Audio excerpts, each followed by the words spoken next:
Hey, this is Brant, Gladhen Insurance Agency. Today's topic, how to stay in business as an owner-operator. In the market today, the tough market, the margins aren't what they used to be. And you have to really look at all of your expenses and see what are you doing? Are you being as efficient as you possibly can?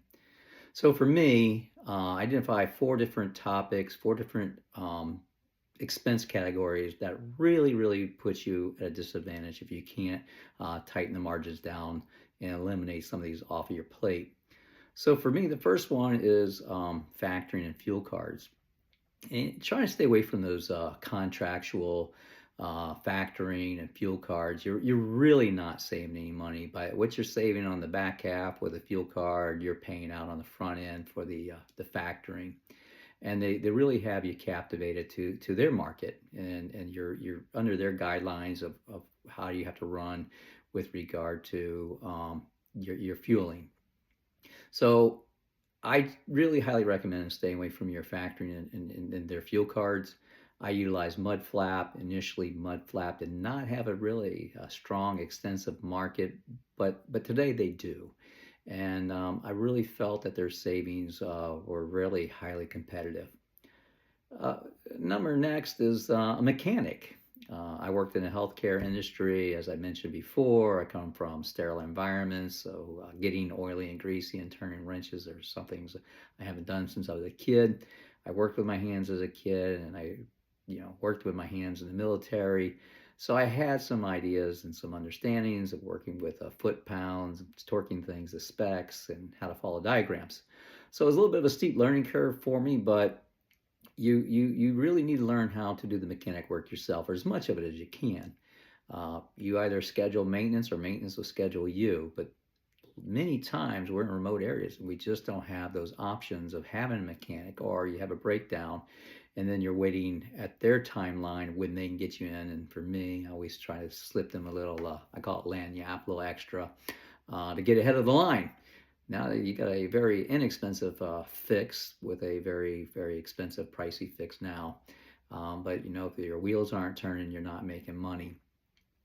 The other is number is dispatching. Dispatching is, in my opinion, it's a racket, because the first thing with dispatching and you have two different goals. You have different objectives. For them, it's revenue. They're getting a percentage of your revenue. And so if they book you coast to coast from Jacksonville, Los Angeles for $2 a mile, they're getting paid off the revenue that they're generating for you, regardless of how bad you're sucking fuel and expenses to get there, then no way home. You're paying a percent. So they have a win. They have no concern for your expenses or the revenue side of your house. They just have a different plan than you do on how in their business model. And I learned how to dispatch as a HotShot. At the beginning, it was painful. I was $4,200 a week.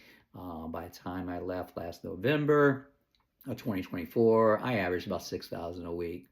Sometimes you have maintenance in a week, and then sometimes you have a better week. But for me, it was about $6,000 a week. You learn where not to go. For hot shots and flatbeds, you have no business being west of I-35. Down in Florida, it gets you pretty tough. So I try to I learned the market really well by dispatching myself. But you have to understand is the dispatchers have a different revenue idea than you do, and it really works against you. And then last, working under someone else's authority. If you go to my website at gladheadinsurance.com and look under new ventures, new CDLs, you'll see step-by-step interactive procedures on how to open up your MC authority, how to gain your authority. And then there's a section there if you need a little more information, you can download all the details about it. But basically, those are going to be your regulatory bodies as well. And if you just keep all those aside, and your UCR filings once a year, takes you maybe 5-10 minutes, and you just do a little organizing and a little bit of time. Paperwork and organizing did not take hardly any of my time as a business owner.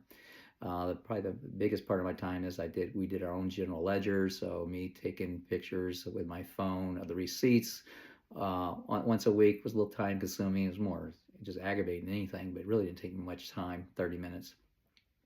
So Dispatching, and you can run under their insurance, but it's just, in my opinion, not dispatching, but the working under someone's authority. You're really paying somebody 25% of your gross revenue, I think, up to 30% for what? Something that might take you a half hour, 45 minutes a week to do. And, then I schedule sometimes a long layover at the home, 3, 4 days, and catch up on the paperwork. But paperwork is really not a lot. We did our own general ledgers for accounting, and we had accounting to file the taxes. And that is it. That's the only thing I did in my business, is have an accountant have a one good look over of everything, and file the taxes. I'm not a tax accountant. I'm not a lawyer. So to get the one final approval, we did have an accountant do our filing for us. So when you work as an owner operator, paying for factoring, having somebody do your mechanic work, dispatching you, and running under someone else's authority, all these things just drain you. For me, it would have been $50,000 to $65,000 a year. We want to talk about how expensive insurance is, and it is pricey. But somehow $16,000, $20,000 a year is a big number. But paying somebody just to file simple paperwork on your behalf and to organize you a little bit, 25% of your gross revenue, that's crushing.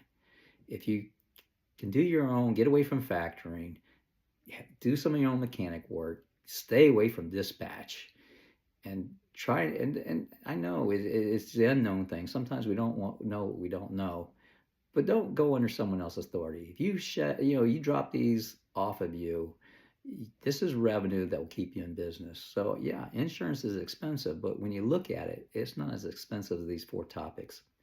If you have an opportunity, come visit me at my website, gladhandinsurance.com. I was an owner operator. Now I am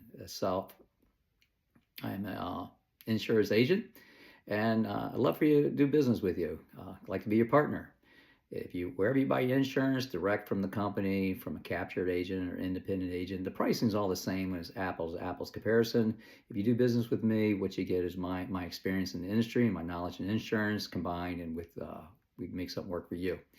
If you have a chance, Brant, well, that's me, gladhandinsurance.com. Thanks for your time. Bye-bye.